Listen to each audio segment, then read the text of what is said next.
Hello, my dear students. Today I am going to explain you Chapter 11 Biotechnology Principles and Processes Part 2 based on NCERT. And before explaining, I would like to request that kindly like, share, and subscribe our YouTube channel so that you may always get an update of new videos. In this part, we have to discuss about the DNA technological tools of recombinant DNA, and this part we have to discuss about the how many types of restriction enzymes and what is the use of these enzymes. Like genetic engineering or recombinant DNA technology requires three types of biological tools: enzymes that are isolated from the bacteria, also vectors and host organism. There are basically three types of restriction endonucleases enzymes. In this categories, type 1 restriction endonuclease recognizes specific sites within the DNA but do not cut these sites. They are not used in recombinant DNA technology. Type 2 are used in recombinant DNA technology.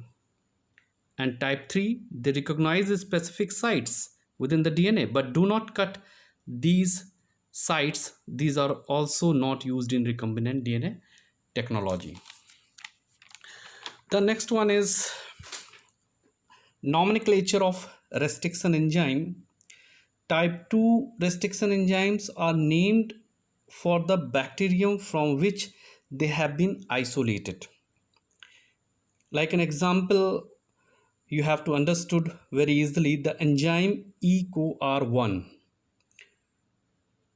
was isolated from the bacterium Escherichia coli. If the full form of E is Escherichia coli RY13. The capital letter E comes from the genus Escherichia and the letter Co are from the species coli. The letter R is from RY13 is a strain of the bacteria. The Roman number 1 indicate that it was the first enzyme isolated from the bacterium E. coli RY13. The first restriction endonuclease was HindD2, that is written as Hind2 but pronunciate like HindD2. Its functioning depends on a DNA. Depends on a specific DNA nucleotide sequence. It was isolated from the Haemophilus influenzae RD. It was found that cut DNA molecules at a particular point by recognizing a specific base sequence of 6 base pairs. So this specific base sequence is known as the recognition sequence. Like the restriction endonuclease enzyme HindD2 recognize a particular base sequence in the DNA, which is 6 base pair. The specific base sequence is known as recognition sequence. Today we know more than 900 restriction enzymes that have been isolated from 230 strains of the bacteria. Now we have to discuss about the restriction enzymes. These enzymes are used to break DNA molecules. These are of two types, basically exonucleases and endonucleases, and later it is called restriction endonucleases. Exonucleases, they remove nucleotide from the ends of DNA, and endonuclease, they make cut at a specific position within the DNA. Now, what is restriction endonuclease? These enzymes cleave DNA molecule only within or near those sites which have a specific base sequence. The sites recognized by them are called recognition sequence, that I have already told you, the recognition sequence which is recognized by the particular enzyme, that is also called recognition sites. They are also called biological seizures. Example, restriction endonuclease EcoR1 found in the colon of the bacteria E. coli. That E. coli is present in the colon of the human beings that recognize the base sequence. The base sequence is GAATC in the DNA duplex and cut its strands between G and A, so that easily we have to cut first recognize the sequence, that is the recognition sequence, and after that cut the DNA molecule. So basic function of restriction endonuclease, that is chop up the DNA molecule, and DNA molecule is break into the fragments with the help of this enzyme.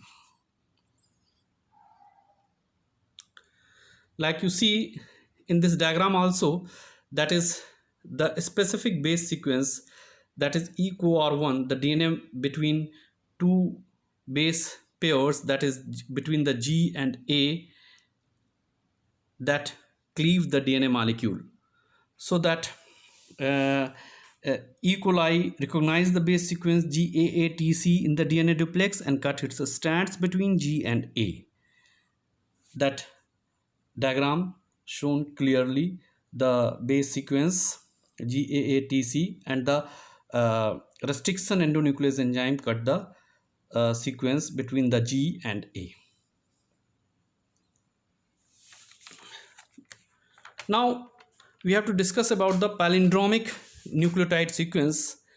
What is palindrome? Like the words in English, Malayalam, that you have to read from both the sides. You have to read Malayalam, that this word you have to read from both the side is the same if you are reading from the right hand side or from the left hand side.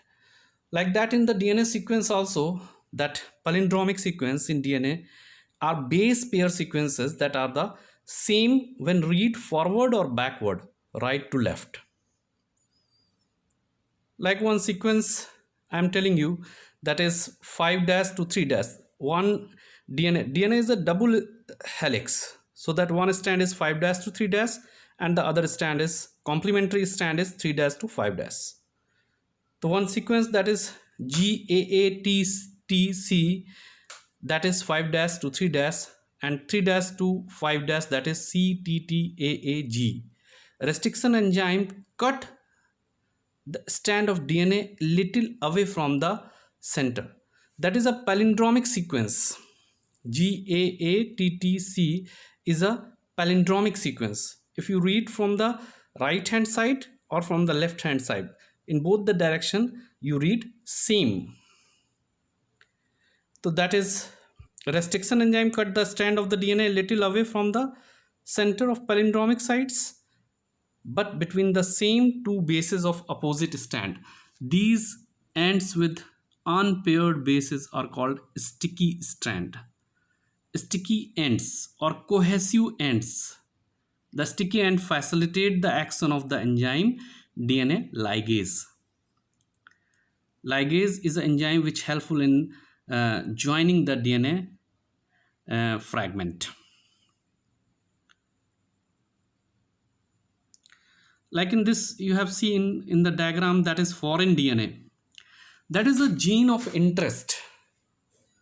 We have to take out the gene of interest, and this gene of interest, it means that is a specific DNA sequence, and we have to enter into the vector with the help of ligase enzyme. First we have to chop up the DNA with the help of restriction endonuclease enzyme, and this we have to find out the specific DNA fragment, that is a gene of interest. Gene is a small part of DNA that we have to introduce into the vector with the help of ligase enzyme in the plasmid. Plasmid is the extra chromosomal DNA of the bacteria, is used as a vector so that the gene of interest we have to introduce into the plasmid with the help of ligase enzyme, and this plasmid is introduced into the bacteria, so that we are able to make multiple copies of this particular gene with the help of this bacteria. E. coli. E. coli is basically used in the widely used in the labs. Now we have to discuss how to separate and isolation of DNA fragments. After the cutting of DNA by restriction enzymes, fragments of DNA are formed. Separation of DNA fragments according to size and length done by a technique called gel electrophoresis. In this, we have to use the polystyrene plate, where we have to spread the agarose gel on the polystyrene plate, and agarose gel is derived from the algae, Gelidium algae, and this agarose gel is widely used in this process. So that electrophoresis is a technique of separation of molecule such as DNA, RNA or protein under the influence of an electric field, so that they migrate into the location of electrode bearing the opposite charges. It is clearly mentioned, or it is clearly known by all of you, that DNA is a negatively charged molecule, so that move towards the positive end. Hence, the smaller the fragment size, the farther it moves. The separated DNA fragments are cut out from the agarose gel. These smaller fragments are separated out from the agarose gel is known as elution.